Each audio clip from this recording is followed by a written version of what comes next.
So ఇప్పుడు property sticky. So ఈ sticky అనే ప్రాపర్టీ కూడా ఇంచుమించు ఈ ప్రాపర్టీ ఫిక్స్డ్కి కొంచెం సిమిలర్గానే ఉంటుంది.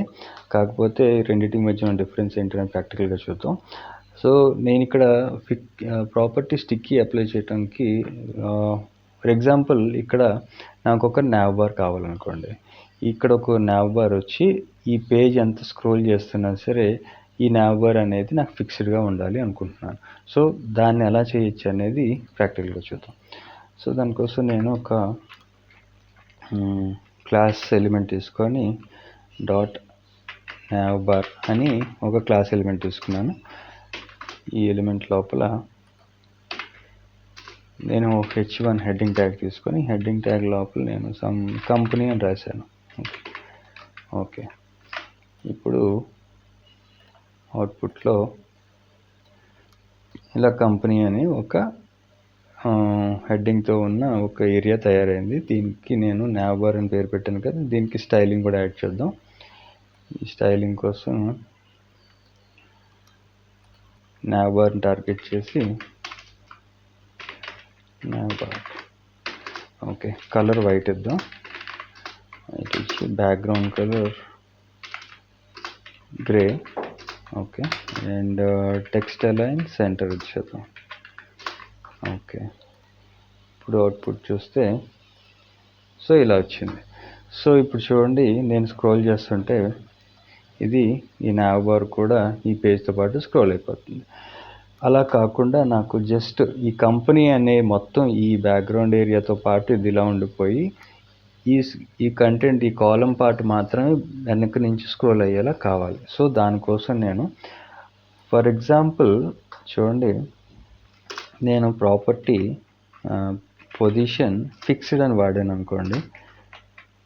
ఫిక్స్డ్ అనే వాల్యూ ఇస్తే ఓకే, సేవ్ చేసి అవుట్పుట్ అనేది చూడండి, ఇది ఒక మూలకి వెళ్ళిపోయింది. కాకపోతే దీన్ని కూడా మనం ఫిక్స్ చేయొచ్చు. విడ్త్ అనేది 100% ఇచ్చేస్తే సింపుల్గా మనకి ఈ ఎలిమెంట్ అనేది మొత్తం 100% విడ్త్ తీసుకుంటుంది. బాగానే ఉంది. కాకపోతే ఇక్కడ మీరు చిన్నది గమనించండి, ఇక్కడ ఈ వెనకాతల ఉన్న కంటెంట్ కూడా ఈ కంపెనీ అండ్ nav బార్ వెనక్కి వెళ్ళిపోయింది. దీని లోపల ఇంకా కంటెంట్ ఉంది. ఒకసారి చూడండి, ఇది ఈ సైజ్ అనేది ఈ స్టైలింగ్ కామెంట్ చేస్తాను. సేవ్ చేసి రిఫ్రెష్ చేస్తే చూడండి, ఇక్కడ నుంచి స్టార్ట్ అయింది. ఈ బార్డర్ దగ్గర నుంచి స్టార్ట్ అయ్యి ఈ కంటెంట్ అనేది ఇక్కడ ఈ కంపెనీ కింద నుంచి ఈ కంటెంట్ అంతా ఇక్కడ నుంచి స్టార్ట్ అయింది. సో ఇది ఏం చేస్తుంది, నేను ఎప్పుడైతే స్టైలింగ్ అనేది అప్లై చేసి ఫిక్స్డ్ అనే ప్రాపర్టీ ఇచ్చానో ఇది ఏం చేస్తుంది, ఈ వెనకాతల ఉన్న కంటెంట్తో సంబంధం లేకుండా ఈ ఏరియాని కవర్ చేసేసి అది ఫిక్స్ అయిపోయింది. ఇప్పుడు స్క్రోల్ చేస్తే ఇదైతే ఫిక్స్డ్గానే ఉంటుంది ఈ nav బార్ ఏరియా, కానీ వెనకాతలు ఉన్న కంటెంట్ బై డిఫాల్ట్ మనకు కనిపించట్లేదు. So that is the major difference అనమాట. ఇదే మేజర్ డిఫరెన్స్. సో ఇక్కడ నేనేం చేస్తానంటే ఇప్పుడు ఫిక్స్డ్ తీసేసి స్టిక్కీ అని ఇచ్చాను అనుకోండి. స్టిక్కీ అని ఇస్తే ఇది ఏమవుతుంది చూడండి, ఈ రెండింటిని డివైడ్ చేసేసుకుంటుంది. చూడండి, ఇప్పుడు ఈ ఏరియా ఇది ఒక సపరేట్ డివ్, ఇది ఒక సపరేట్ డివ్. ఒకవేళ నేను దీని విడ్త్ కూడా పెంచాను అనుకుందాం, హైట్ కూడా పెంచాను అనుకుందాం. ఈ nav బార్కి విడ్త్ 100% ఇచ్చాం అండ్ హైట్ వచ్చేసి ఒక 200 పిక్సెల్ ఇచ్చారు. ఓకే, ఇచ్చి రిఫ్రెష్ చేస్తే చూడండి, ఈ 200 పిక్సెల్ కాదు, మనం 500 పిక్సెల్ ఇచ్చినా సరే ఈ ఏరియా వరకే ఉంటుంది. అలాగే దాని నెక్స్ట్ డివ్ వచ్చి దాని ఏరియాలో అది ఉంటుంది. ఓకే, డిస్టర్బెన్స్ ఉండదు అనమాట.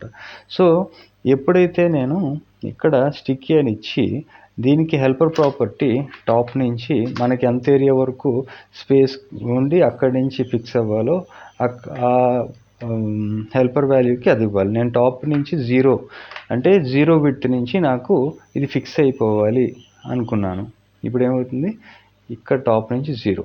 సో స్క్రోల్ చేస్తే కింద నుంచి కంటెంట్ స్క్రోల్ అవుతుంది తప్ప ఈ nav బార్ అనేది కదలకుండా ఫిక్స్డ్గా ఉండిపోతుంది. ఓకే, సో ఇది మేజర్గా స్టిక్కీకి అండ్ ఫిక్స్డ్కి ఉన్న డిఫరెన్స్. అలాగే ఇంకొక చిన్న ఇది కూడా చూపిస్తాను మీకు. ఫర్ ఎగ్జాంపుల్ నేను ఇది క్లోజ్ చేసి ఏం చేశానంటే ఈ డివ్ని ఇక్కడి నుంచి కట్ చేసి ఈ పారాగ్రాఫ్ ట్యాగ్ ఉంది కదా, ఈ పారాగ్రాఫ్ ట్యాగ్ మధ్యలో మన కంటెంట్ ఉంది. ఈ కంటెంట్ లోపల నేను ఈ డివ్ని ప్లేస్ చేశాను. ఓకే, ఈ కంపెనీ అనేది డివ్ని ప్లేస్ చేశాను. సో ఇప్పుడు సేవ్ చేసి చూడండి, అవుట్పుట్ అనేది మనకి ఇలా ఉంది. ఓకే, సో ఎప్పుడైతే ఇది చూడండి టాప్ నుంచి 0కి వెళ్తుందో అక్కడి నుంచి ఇది ఫిక్స్ అయిపోతుంది. ఓకే, ఇప్పుడు నేను స్టైలింగ్ ఎక్కడి నుంచి ఉంది ఇది, ఒక్క నిమిషం. ఓకే, ఇక్కడ చూడండి టాప్ 0 నుంచి ఉంది. ఒకవేళ నేను దీన్ని 100 పిక్సెల్ ఇచ్చాను అనుకోండి, 100 పిక్సెల్ ఇస్తే ఇలా ఇప్పుడు అవుట్పుట్ చూడండి, ఇది 100 పిక్సెల్ స్పేస్ తీసుకొని పైనుంచి ఇక్కడికి వచ్చాక ఇది ఫిక్స్ అయిపోతుంది అనమాట. ఇక్కడ నుంచి ఇది కదలదు, ఎందుకంటే టాప్ నుంచి ఇది 100 పిక్సెల్ గ్యాప్ ఉంది. ఓకే, గమనించారు కదా, ఇంతకుముందు ఇక్కడ ఈ టాప్కి 0 వాల్యూ ఉండేది, దీన్ని మళ్ళీ నేను 0 చేశాను అనుకోండి, చూడండి డిఫరెన్స్ చూడండి. ఈ పైకి ఎప్పుడైతే ఈ కంటెంట్ అనేది స్క్రోల్ చేస్తున్నప్పుడు పైకి వెళ్ళేటప్పటికి పైన 0 అయిపోయిందో, దీనికి గ్యాప్ లేదో, అంటే 0 వాల్యూ అయిపోయిందో, ఇది ఇక్కడ ఫిక్స్ అయిపోతుంది. ఫిక్స్ అయిపోయి కింద ఉన్న కంటెంట్ స్క్రోల్ అవుతుంది తప్పించి ఇది మూవ్ కాదు.